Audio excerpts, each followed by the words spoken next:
Welcome to Soft Hour Library. Tonight's story begins now. Close your eyes and rest. The tableau all waned at last, with the pallidness aloft, and once more the Pequod and every soul on her decks were wrapped in a pall. A moment or two passed, when Starbuck, going forward, pushed against someone. It was Starbuck. "What thinkest thou now, man? I heard thy cry. It was not the same in the song." No, it wasn't. I said the corpusants have mercy on us all, and I hope they will still. But do they only have mercy on long faces? Have they no bowels for a laugh? And look ye, mister. Starbuck, but it's too dark to look. Hear me then, I take that masthead flame we saw for a sign of good luck, for those masts are rooted in a hold that is going to be chock-a-block with sperm oil, d'ye see, and so all that sperm will work up into the masts, like sap in a tree. Yes, our 3 masts will yet be as 3 spermaceti candles. That's the good promise we saw. At that moment, Starbuck caught sight of Stubbs' face, slowly beginning to glimmer into sight.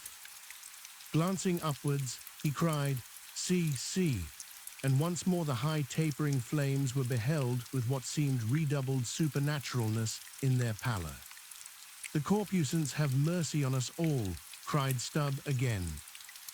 At the base of the mainmast, full beneath the doubloon and the flame, the Parsee was kneeling in Ahab's front, but with his head bowed away from him, while nearby, from the arched and overhanging rigging, where they had just been engaged securing a spar, a number of the seamen, arrested by the glare, now cohered together and hung pendulous, like a knot of numbed wasps from a drooping orchard twig.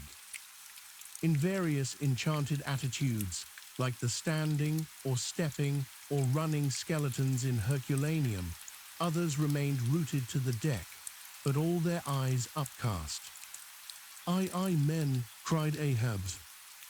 "Look up at it, mark it well, the white flame but lights the way to the white whale. Hand me those mainmast links there, I would fain feel this pulse, and let mine beat against it, blood against fire, so."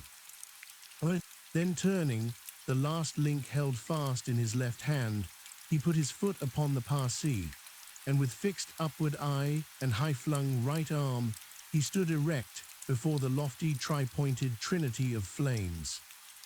"O thou clear spirit of clear fire, whom on these seas I as Persian once did worship, till in the sacramental act so burned by thee, that to this hour I bear the scar, I now know thee, thou clear spirit, and I now know that thy right worship is defiance. To neither love nor reverence wilt thou be kind, and e'en for hate thou canst but kill, and all are killed. No fearless fool now fronts thee. I own thy speechless, placeless power, but to the last gasp of my earthquake life will dispute its unconditional, unintegral mastery in me. In the midst of the personified impersonal, a personality stands here. Though but a point at best, whencesoe'er I came, where I go, yet while I earthly live, the queenly personality lives in me and feels her royal rights. But war is pain, and hate is woe. Come in thy lowest form of love, and I will kneel and kiss thee, but at thy highest, come as mere supernal power, and though thou launchest navies of full-freighted worlds, there's that in here that still remains indifferent. O thou clear spirit, of thy fire thou madest me, and like a true child of fire, I breathe it back to thee." Sudden repeated flashes of lightning, the 9 flames leap lengthwise to thrice their previous height. Ahab, with the rest, closes his eyes, his right hand pressed hard upon them. "I own thy speechless, placeless power, said I not so, nor was it wrung from me, nor do I now drop these links. Thou canst blind, but I can then grope. Thou canst consume, but I can then be ashes. Take the homage of these poor eyes and shutter hands. I would not take it. The lightning flashes through my skull, mine eyeballs ache and ache. My whole beaten brain seems as beheaded and rolling on some stunning ground. Oh, oh, yet blindfold, yet will I talk to thee. Light though thou be, thou leapest out of darkness, but I am darkness leaping out of light, leaping out of thee. The javelins cease, open eyes, see or not, there burn the flames. O thou magnanimous, now I do glory in my genealogy. But thou art but my fiery father, my sweet mother I know not. O cruel, what hast thou done with her? There lies my puzzle, but thine is greater. Thou knowest not how came ye, hence callest thyself unbegotten. Certainly knowest not thy beginning, hence callest thyself unbegun. I know that of me, which thou knowest not of thyself, O thou omnipotent. There is some unsuffusing thing beyond thee, thou clear spirit, to whom all thy eternity is but time, all thy creativeness mechanical. Through thee, thy flaming self, my scorched eyes do dimly see it. O thou foundling fire, thou hermit immemorial, thou too hast thy incommunicable riddle, thy unparticipated grief. Here again with haughty agony I read my sire. Leap, leap up and lick the sky. I leap with thee, I burn with thee, would fain be welded with thee, defyingly I worship thee. The boat, cried Starbuck, look at thy boat, old man. Ahab's harpoon, the one forged at Perth's fire, remained firmly lashed in its conspicuous crotch, so that it projected beyond his whaleboat's bow, but the sea that had stove its bottom had caused the loose leather sheath to drop off, and from the keen steel barb there now came a levelled flame of pale, forked fire. As the silent harpoon burned there like a serpent's tongue, Starbuck grasped Ahab by the arm. God is against thee, old man, forbear. 'Tis an ill voyage, ill begun, ill continued. Let me square the yards while we may, old man, and make a fair wind of it homewards, to go on a better voyage than this. Overhearing Starbuck, the panic-stricken crew instantly ran to the braces, though not a sail was left aloft. For the moment, all the aghast mates' thoughts seemed theirs. They raised a half-mutinous cry. But dashing the rattling lightning links to the deck, and snatching the burning harpoon, Ahab waved it like a torch among them, swearing to transfix with it the first sailor that but cast loose a rope's end. Petrified by his aspect, and still more shrinking from the fiery dart that he held, the men fell back in dismay, and Ahab again spoke. All your oaths to hunt the white whale are as binding as mine, and heart, soul and body, lungs and life, old Ahab is bound. And that ye may know to what tune this heart beats, look ye here, thus I blow out the last fear, and with one blast of his breath he extinguished the flame.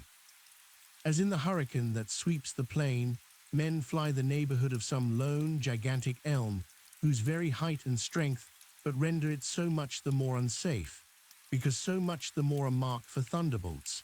So at those last words of Ahab's, many of the mariners did run from him in a terror of dismay.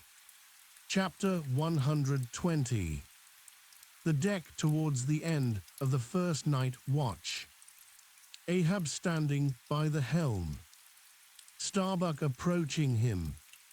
We must send down the main topsail yard, sir. The band is working loose, and the lee lift is half-stranded. Shall I strike it, sir? Strike nothing, lash it. If I had skysail poles, I'd sway them up now. Sir, in God's name, sir. Well, the anchors are working, sir. Shall I get them inboard? Strike nothing and stir nothing, but lash everything. The wind rises, but it has not got up to my tablelands yet. Quick and see to it. By masts and keels, he takes me for the hunchbacked skipper of some coasting smack. Send down my main topsail yard. Ho, gluepots! Loftiest trucks were made for wildest winds, and this brain truck of mine now sails amid the cloud scud. Shall I strike that?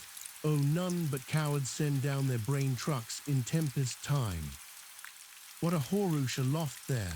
I would e'en take it for sublime, did I not know that the colic is a noisy malady. Oh, take medicine, take medicine. Chapter 121. Midnight. The forecastle bulwarks. Stub and Flask mounted on them, and passing additional lashings over the anchors they're hanging. No, Stub, you may pound that knot there as much as you please, but you will never pound into me what you were just now saying. And how long ago is it since you said the very contrary? Didn't you once say that whatever ship Ahab sails in, that ship should pay something extra on its insurance policy, just as though it were loaded with powder barrels aft and boxes of lucifers forward? Stop, now, didn't you say so? Well, suppose I did. What then? I've part changed my flesh since that time, why not my mind? Besides, supposing we are loaded with powder barrels aft and lucifers forward, how the devil could the lucifers get a fire in this drenching spray here? Why, my little man, you have pretty red hair, but you couldn't get a fire now. Shake yourself, your Aquarius or the water-bearer Flask might fill pitchers at your coat collar. Don't you see, then, that for these extra risks, the marine insurance companies have extra guarantees? Here are hydrants, Flask. But hark again, and I'll answer ye the other thing. First take your leg off from the crown of the anchor here, though so I can pass the rope. Now listen. What's the mighty difference between holding a mast's lightning rod in the storm and standing close by a mast that hasn't got any lightning rod at all in a storm? Don't you see, you timberhead, that no harm can come to the holder of the rod unless the mast is first struck? What are you talking about then? Not one ship in 100 carries rods, and Ahab, I man, and all of us, were in no more danger then, in my poor opinion, than all the crews in 10,000 ships now sailing the seas. Why, you King Post, I suppose you would have every man in the world go about with a small lightning rod running up the corner of his hat, like a militia officer's skewered feather, and trailing behind like his sash. Why don't ye be sensible, Flask? It's easy to be sensible. Why don't ye then? Any man with half an eye can be sensible. I don't know that, Stub. You sometimes find it rather hard. Yes, when a fellow's soaked through, it's hard to be sensible, that's a fact. And I am about drenched with this spray. Never mind, catch the turn there and pass it. Seems to me we are lashing down these anchors now as if they were never going to be used again. Tying these two anchors here, Flask, seems like tying a man's hands behind him. And what big generous hands they are, to be sure. These are your iron fists, hey? What a hold they have too. I wonder, Flask, whether the world is anchored anywhere. If she is, she swings with an uncommon long cable, though. They're hammer that knot down, and we've done. So next to touching land, lighting on deck is the most satisfactory. I say, just wring out my jacket skirts, will ye? Thank ye. They laugh at long togs so, Flask. It seems to me a long-tailed coat ought always to be worn in all storms afloat. The tails tapering down that way serve to carry off the water, d'ye see. Same with cocked hats. The cocks form gable-end eave troughs, Flask. No more monkey jackets and tarpaulins for me. I must mount a swallowtail and drive down a beaver, so. Halloa, Hugh, there goes my tarpaulin overboard. Lord, Lord, that the winds that come from heaven should be so unmannerly. This is a nasty night, lad. Chapter 122. Midnight aloft. Thunder and lightning. The main topsail yard. Tashtigo passing new lashings around it. Stop that thunder, plenty too much thunder up here. What's the use of thunder? We don't want thunder, we want rum. give us a glass of rum. Ums. Chapter 123. The Musket. During the most violent shocks of the typhoon, the man at the Pequod's jawbone tiller had several times been reelingly hurled to the deck by its spasmodic motions, even though preventer tackles had been attached to it, for they were slack, because some play to the tiller was indispensable. In a severe gale like this, while the ship is but a tossed shuttlecock to the blast, it is by no means uncommon to see the needles in the compasses, at intervals, go round and round. It was thus with the Pequod S. At almost every shock, the helmsman had not failed to notice the whirling velocity with which they revolved upon the cards. It is a sight that hardly anyone can behold without some sort of unwonted emotion. Some hours after midnight, the typhoon abated so much that through the strenuous exertions of Starbuck and Stubb, one engaged forward and the other aft, the shivered remnants of the jib and fore and maintop sails were cut adrift from the spars and went eddying away to leeward like the feathers of an albatross, which sometimes are cast to the winds when that storm-tossed bird is on the wing. The three corresponding new sails were now bent and reefed, and a storm trysail was set further aft, so that the ship soon went through the water with some precision again, and the course, for the present east-southeast, which he was to steer, if practicable, was once more given to the helmsman. For during the violence of the gale, he had only steered according to its vicissitudes. But as he was now bringing the ship as near her course as possible, watching the compass meanwhile, lo, a good sign, the wind seemed coming round astern, the foul breeze became fair. Instantly the yards were squared, to the lively song of Ho, the fair wind, O-ye-ho, cheerly men, the crew singing for joy that so promising an event should so soon have falsified the evil portents preceding it. In compliance with the standing order of his commander, to report immediately, and at any one of the 24 hours, any decided change in the affairs of the deck, Starbuck had no sooner trimmed the yards to the breeze, however reluctantly and gloomily, than he mechanically went below to apprise Captain Ahab of the circumstance. Ere knocking at his stateroom, he involuntarily paused before it a moment. The cabin lamp, taking long swings this way and that, was burning fitfully, and casting fitful shadows upon the old man's bolted door, a thin one with fixed blinds inserted in place of upper panels. The isolated subterraneousness of the cabin made a certain humming silence to reign there, though it was hooped round by all the roar of the elements. The loaded muskets in the rack were shiningly revealed, as they stood upright against the forward bulkhead. Starbuck was an honest, upright man, but out of Starbuck's heart, at that instant when he saw the muskets, there strangely evolved an evil thought, but so blent with its neutral or good accompaniments that for the instant he hardly knew it for itself. "He would have shot me once," he murmured. "Yes, there's the very musket that he pointed at me, that one with the studded stock. Let me touch it, lift it. Strange that I, who have handled so many deadly lances, strange that I should shake so now. Loaded I must see. Aye, and powder in the pan, that's not good. Best spill it, wait. I'll cure myself of this. I'll hold the musket boldly while I think. I come to report a fair wind to him.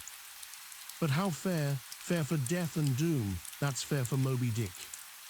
It's a fair wind that's only fair for that accursed fish. The very tube he pointed at me, the very one, this one, I hold it here. He would have killed me with the very thing I handle now.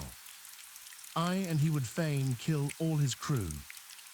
Does he not say he will not strike his spars to any gale? Has he not dashed his heavenly quadrant? And in these same perilous seas, gropes he not his way by mere dead reckoning of the error-bounding log? And in this very typhoon, did he not swear that he would have no lightning rods? But shall this crazed old man be tamely suffered to drag a whole ship's company down to doom with him? Yes, it would make him the willful murderer of 30 men and more, if this ship come to any deadly harm. And come to deadly harm, my soul swears this ship will, if Ahab have his way. If then he were this instant put aside, that crime would not be his. Ha, is he muttering in his sleep? Yes, just there, in there he's sleeping. Sleeping, aye, but still alive, and soon awake again. I can't withstand thee, then, old man. Not reasoning, not remonstrance, not entreaty wilt thou hearken to, all this thou scornest. Flat obedience to thy own flat commands, this is all thou breathest. Aye, and say'st he the men have vowed thy vow, say'st he all of us are Ahabs. Great God forbid, but is there no other way, no lawful way, make him a prisoner to be taken home? What? Hope to wrest this old man's living power from his own living hands? Only a fool would try it. Say he were pinioned even, knotted all over with ropes and hawsers, chained down to ring bolts on this cabin floor, he would be more hideous than a caged tiger then. I could not endure the sight, could not possibly fly his howlings. All comfort, sleep itself, inestimable reason would leave me on the long, intolerable voyage. What then remains? The land is hundreds of leagues away, and locked Japan the nearest.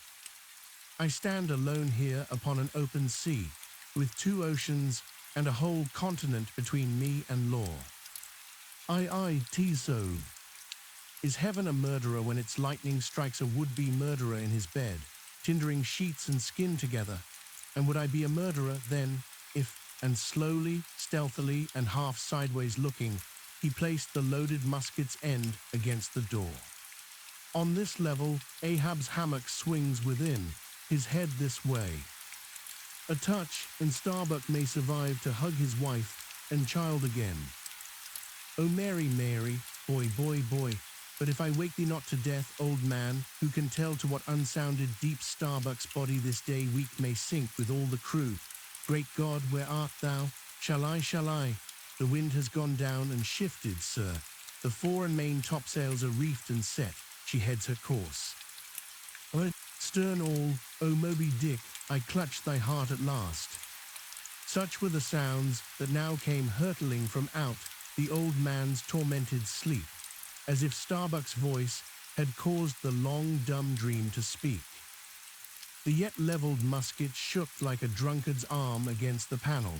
Starbuck seemed wrestling with an angel, but turning from the door, he placed the death tube in its rack and left the place. He's too sound asleep, mister. Stubb, go thou down and wake him and tell him. I must see to the deck here. Thou knowst he what to say. Chapter 124. The Needle. Next morning, the not yet subsided sea rolled in long, slow billows of mighty bulk, and striving in the Peckwood's gurgling track, pushed her on like giants' palms outspread. The strong, unstaggering breeze abounded so that sky and air seemed vast outbellying sails. The whole world boomed before the wind. Muffled in the full morning light, the invisible sun was only known by the spread intensity of his place, where his bayonet rays moved on in stacks. Emblazonings, as of crowned Babylonian kings and queens, reigned over everything. The sea was as a crucible of molten gold that bubblingly leaps with light and heat. Long maintaining an enchanted silence, Ahab stood apart, and every time the tettering ship loweringly pitched down her bowsprit, he turned to eye the bright sun's rays produced ahead, and when she profoundly settled by the stern, he turned behind and saw the sun's rearward place, and how the same yellow rays were blending with his undeviating wake.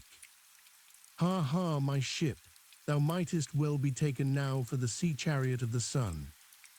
Ho, ho, all ye nations, before my prow I bring the sun to ye. Yoke on the further billows, hallow, a tandem I drive the sea. But suddenly reined back by some counter-thought, he hurried towards the helm, huskily demanding how the ship was heading. East to east, sir, said the frightened steersman. Thou least, smiting him with his clenched fist. Heading east at this hour in the morning, and the sun astern. Upon this every soul was confounded, for the phenomenon just then observed by Ahab had unaccountably escaped everyone else, but its very blinding palpableness must have been the cause. Thrusting his head halfway into the binnacle, Ahab caught one glimpse of the compasses. His uplifted arms slowly fell. For a moment, he almost seemed to stagger. Standing behind him, Starbuck looked, and lo, the two compasses pointed east, and the Pequod was as infallibly going west. But ere the first wild alarm could get out abroad among the crew, the old man with a rigid laugh exclaimed, I have it. It has happened before. Mister, Starbuck, last night's thunder turned our compasses, that's all. Thou hast before now heard of such a thing, I take it. Aye, but never before has it happened to me, sir, said the pale mate gloomily. Here it must needs be said that accidents like this have in more than one case occurred to ships in violent storms. The magnetic energy, as developed in the mariner's needle, is, as all know, essentially one with the electricity beheld in heaven. Hence it is not to be much marveled at that such things should be. Instances where the lightning has actually struck the vessel, so as to smite down some of the spars and rigging, the effect upon the needle has at times been still more fatal, all its lodestone virtue being annihilated, so that the before magnetic steel was of no more use than an old wife's knitting needle. But in either case, the needle never again, of itself, recovers the original virtue thus marred or lost, and if the binnacle compasses be affected, the same fate reaches all the others that may be in the ship, even were the lowermost one inserted into the kelson.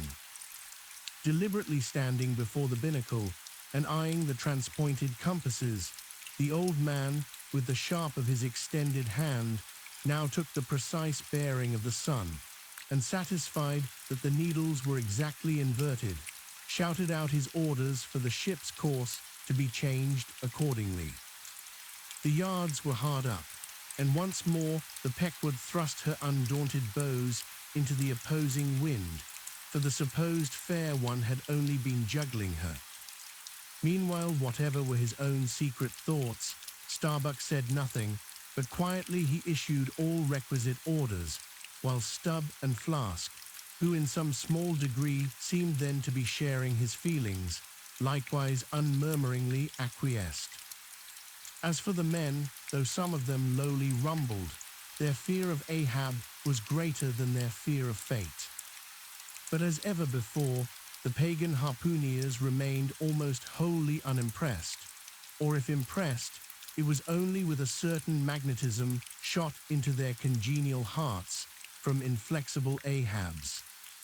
For a space, the old man walked the deck in rolling reveries. But chancing to slip with his ivory heel, he saw the crushed copper sight tubes of the quadrant he had the day before dashed to the deck. Thou poor, proud heaven-gazer and sun's pilot, yesterday I wrecked thee, and today the compasses would fain have wrecked me. So. But Ahab is lord over the level lodestone yet. Mister Starbuck, a lance without a pole, a topmaul, and the smallest of the sailmaker's needles. Gwig, accessory, perhaps, to the impulse dictating the thing he was now about to do, were certain prudential motives, whose object might have been to revive the spirits of his crew by a stroke of his subtle skill, in a matter so wondrous as that of the inverted compasses. Besides, the old man well knew that to steer by transpointed needles, though clumsily practicable, was not a thing to be passed over by superstitious sailors, without some shudderings and evil portents. "Men," said he, steadily turning upon the crew, as the mate handed him the things he had demanded, "my men, the thunder turned old Ahab's needles, but out of this bit of steel Ahab can make one of his own that will point as true as any."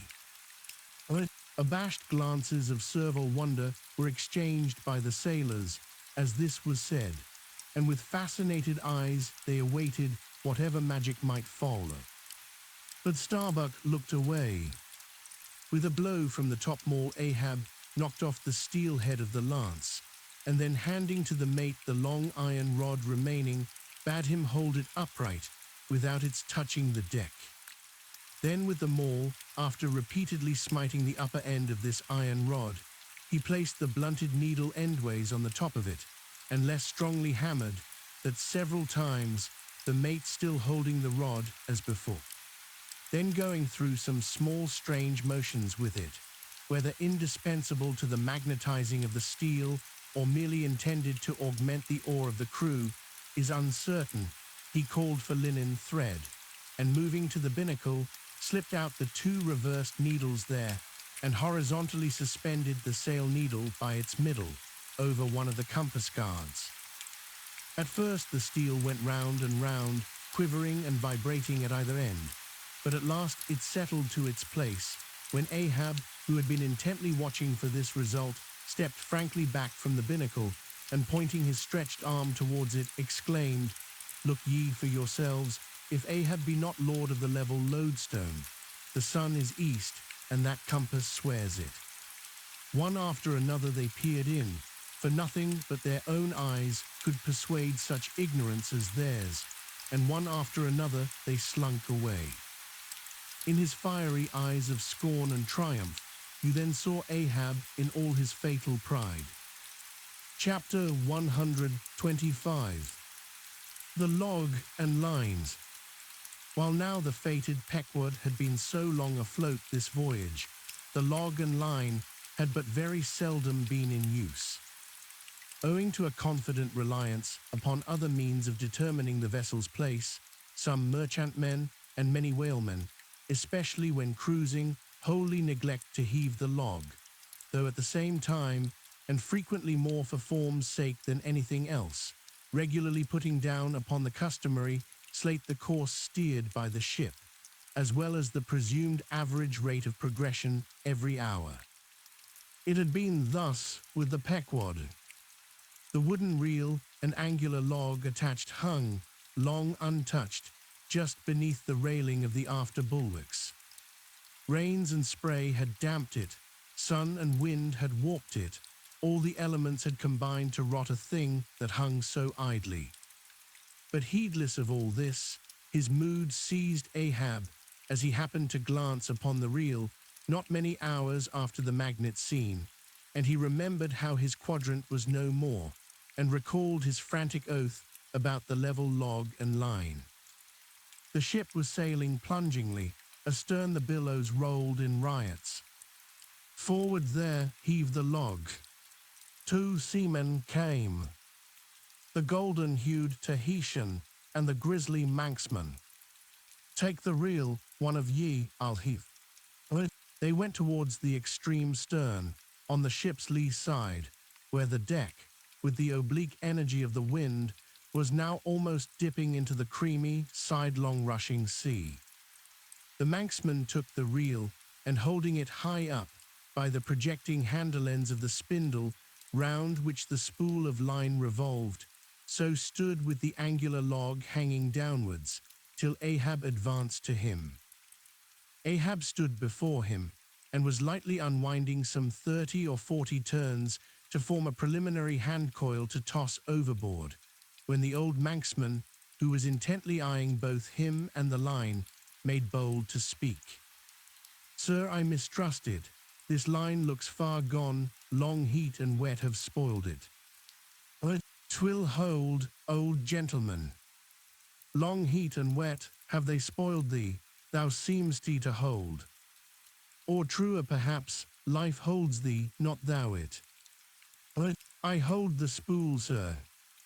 But just as my captain says, with these grey hairs of mine, 'tis not worthwhile disputing, specially with a superior who'll ne'er confess. What's that? There now's a patched professor in Queen Nature's granite-founded college, but methinks he's too subservient. Where wert thou born? In the little rocky Isle of Man, sir. Excellent, thou'st hit the world by that. I know not, sir, but I was born there. In the Isle of Man, hey, well, the other way it's good. Here's a man from man, a man born in once independent man, and now unmanned of man, which is sucked in by what? Up with the real, the dead, blind wall butts all inquiring heads at last. Up with it so. The log was heaved. The loose coils rapidly straightened out in a long dragging line astern, and then, instantly, the reel began to whirl. In turn, jerkingly raised and lowered by the rolling billows, the towing resistance of the log caused the old reelman to stagger strangely. Hold hard. Snap, the overstrained line sagged down in one long festoon. The tugging log was gone. I crush the quadrant, the thunder turns the needles, and now the mad sea parts the log line. But Ahab can mend all. Haul in here, Tahitian, reel up Manxman. And look ye, let the carpenter make another log, and mend thou the lines. See to it. There he goes now, to him nothing s happened, but to me the skewer seems loosening out of the middle of the world. Haul in, Tahitian, these lines run whole and whirling out, come in broken and dragging slow. Hard Pip, come to help, Pip. Pip, whom call ye Pip? Pip jumped from the whaleboat. Pip's missing. Let's see now if ye haven't fished him up here, fisherman. It drags hard, I guess he's holding on. Jerk him, Tahiti, jerk him off, we haul in no cowards here. Ho, there's his arm just breaking water. A hatchet, cut it off, we haul in no cowards here. Captain Ahab, sir, here's Pip trying to get on board again. Peace, thou crazy loon, cried the Manxman, seizing him by the arm. Away from the quarterdeck. The greater idiot ever scolds the lesser, muttered Ahab, advancing. Hands off from that holiness, where sayest thou Pip was, boy? Astern there, sir, astern, low. And who art thou, boy? I see not my reflection in the vacant pupils of thy eyes. O God, that man should be a thing for immortal souls to sieve through. Who art thou, boy? Bellboy, sir, ship scryer, ding dong ding, Pip, 100 pounds of clay reward for Pip. 5 feet high, looks cowardly, quickest known by that. Ding dong ding, who's seen Pip the coward? There can be no hearts above the snow line. O ye frozen heavens, look down here. Ye did beget this luckless child, and have abandoned him, ye creative libertines. Here, boy, Ahab's cabin shall be Pip's home henceforth, while Ahab lives. Thou touchest my inmost centre, boy, thou art tied to me by cords woven of my heartstrings. Come, let's down. What's this? Here's velvet shark skin, intently gazing at Ahab's hand and feeling it. Now had poor Pip but felt so kind a thing as this, perhaps he had ne'er been lost. This seems to me, sir, as a man rope, something that weak souls may hold by. O sir, let old Perth now come and rivet these two hands together, the black one with the white, for I will not let this go. O boy, nor will I thee, unless I should thereby drag thee to worse horrors than are here. Come, then, to my cabin. Lo, ye believers in God's all goodness, and in man all ill, lo you. See the omniscient gods oblivious of suffering man, and man, though idiotic, and knowing not what he does, yet full of the sweet things of love and gratitude. Come, I feel prouder leading thee by thy black hand, than though I grasped an emperor's. There go two daft ones now, muttered the old manxman. One daft with strength, the other daft with weakness. But here is the end of the rotten line, all dripping too. Mend it, I think we had best have a new line altogether. I'll see, Mr. Stub about it. Chapter 126. The Lifebuoy. Steering now southeastward by Ahab's leveled steel, and her progress solely determined by Ahab's level log and line, the Pequod held on her path towards the equator. Making so long a passage through such unfrequented waters, descrying no ships, and ere long, sideways impelled by unvarying trade winds, over waves monotonously mild. All these seemed the strange, calm things preluding some riotous and desperate scene. At last, when the ship drew near to the outskirts, as it were, of the equatorial fishing ground, and in the deep darkness that goes before the dawn, was sailing by a cluster of rocky islets. The watch, then headed by Flask, was startled by a cry so plaintively wild and unearthly, like half-articulated wailings of the ghosts of all Herod's murdered innocents, that one and all they started from their reveries, and for the space of some moments stood, or sat, or leaned all transfixedly listening, like the carved Roman slave, while that wild cry remained within hearing. The Christian or civilized part of the crew said it was mermaids, and shuddered, but the pagan harpooneers remained unappalled. Yet the grey manxman, the oldest mariner of all, declared that the wild, thrilling sounds that were heard were the voices of newly drowned men in the sea. Below in his hammock, Ahab did not hear of this till grey dawn when he came to the deck. It was then recounted to him by Flask, not unaccompanied with hinted dark meanings. He hollowly laughed and thus explained the wonder. Those rocky islands the ship had passed were the resort of great numbers of seals, and some young seals that had lost their dams, or some dams that had lost their cubs, must have risen nigh the ship and kept company with her, crying and sobbing with their human sort of wail. But this only the more affected some of them, because most mariners cherish a very superstitious feeling about seals, arising not only from their peculiar tones when in distress, but also from the human look of their round heads and semi-intelligent faces, seen peeringly uprising from the water alongside. In the sea, under certain circumstances, seals have more than once been mistaken for men. But the bodings of the crew were destined to receive a most plausible confirmation in the fate of one of their number that morning. At sunrise this man went from his hammock to his masthead at the fore, and whether it was that he was not yet half waked from his sleep, for sailors sometimes go aloft in a transition state, whether it was thus with the man, there is now no telling, but be that as it may, he had not been long at his perch, when a cry was heard, a cry and a rushing, and looking up, they saw a falling phantom in the air, and looking down, a little tossed heap of white bubbles in the blue of the sea. The lifebuoy, a long, slender cask, was dropped from the stern, where it always hung obedient to a cunning spring, but no hand rose to seize it, and the sun having long beat upon this casket had shrunken, so that it slowly filled, and that parched wood also filled at its every pore, and the studded iron-bound cask followed the sailor to the bottom, as if to yield him his pillow, though in sooth but a hard one. And thus the first man of the Pequod that mounted the mast to look out for the white whale, on the white whale's own peculiar ground, that man was swallowed up in the deep. But few, perhaps, thought of that at the time.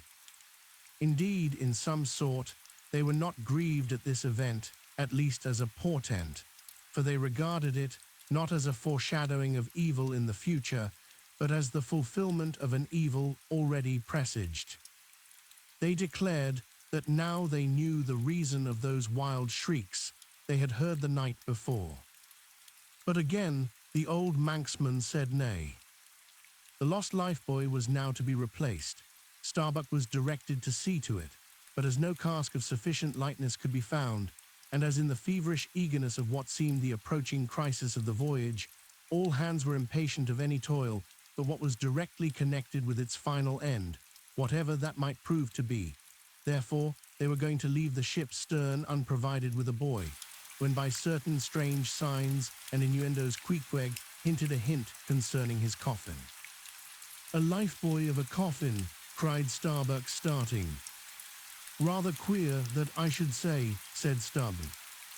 "It will make a good enough one," said Flask. "The carpenter here can arrange it easily." "Bring it up, there's nothing else for it," said Starbuck, after a melancholy pause. "Rig it, carpenter, do not look at me so, the coffin, I mean. Dost thou hear me? Rig it." "And shall I nail down the lid, sir?" moving his hand as with a hammer. "Aye." "And shall I cork the seams, sir?" moving his hand as with a corking iron. "Aye." "And shall I then pay over the same with pitch, sir?" moving his hand as with a pitch pot. "Away, what possesses thee to this? Make a lifebuoy of the coffin, and no more." "Misto, Stubb, misto. Flask, come forward with me." He goes off in a huff. The whole he can endure, at the parts he balks. Now I don't like this. I make a leg for Captain Ahab, and he wears it like a gentleman, but I make a bandbox for Queequeg, and he won't put his head into it. Are all my pains to go for nothing with that coffin, and now I'm ordered to make a lifebuoy of it. It's like turning an old coat, going to bring the flesh on the other side now. I don't like this cobbling sort of business. I don't like it at all. It's undignified. It's not my place. Let tinkers, brats do tinkerings. We are their betters. I like to take in hand none but clean, virgin, fair and square mathematical jobs. Something that regularly begins at the beginning and is at the middle when midway, and comes to an end at the conclusion, not a cobbler's job that's at an end in the middle and at the beginning at the end. It's the old woman's tricks to be giving cobbling jobs. Lord, what an affection all old women have for tinkers. I know an old woman of 65 who ran away with a bald-headed young tinker once. And that's the reason I never would work for lonely widow old women ashore. When I kept my job shop in the vineyard, they might have taken it into their lonely old heads to run off with me. But hey-ho, there are no caps at sea but snow caps. Let me see. Nail down the lid, cork the seams, pay over the same with pitch, batten them down tight, and hang it with the snap spring over the ship's stern.